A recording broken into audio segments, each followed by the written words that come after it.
semuanya, perkenalkan nama saya Elsa Mobili dari kelas 10E2. Di kesempatan kali ini saya akan menjelaskan materi mengenai siklus karbon. Video ini dibuat sebagai asesmen mata pelajaran biologi dari Ibu Gomis. Apakah teman-teman pernah mendengar apa itu siklus karbon? Siklus karbon sendiri adalah suatu aliran karbon yang melewati semua bagian dalam sistem planet bumi, baik berupa tumbuhan, hewan, hingga manusia, dan prosesnya ini terjadi secara alami.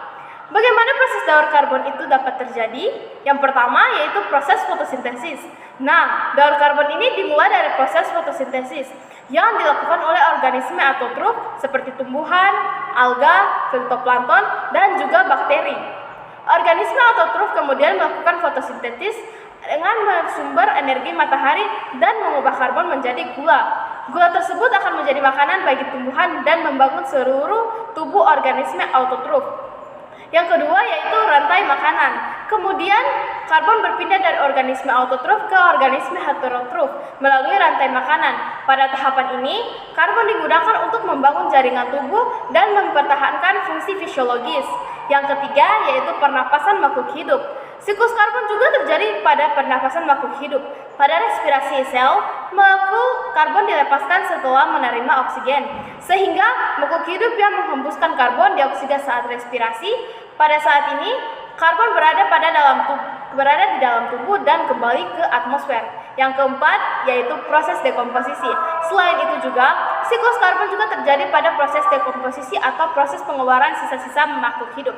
Sisa-sisa makhluk hidup dapat berubah tubuh organisme mati, tumbuhan layu, dan juga kotoran makhluk hidup.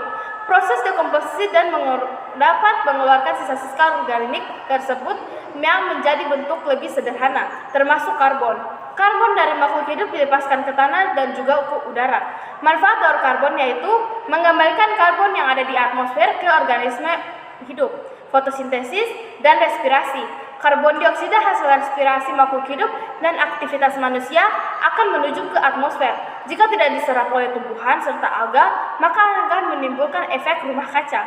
Selain itu, aktivitas makhluk hidup juga membutuhkan karbon dalam berbagai bentuk.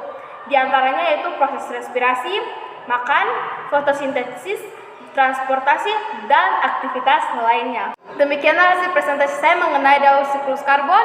Jika ada kesalahan kata atau kekurangan pada penyampaian informasi, saya mohon maaf yang sebesar-besarnya. Dan semoga video ini bermanfaat untuk kita semua. Terima kasih.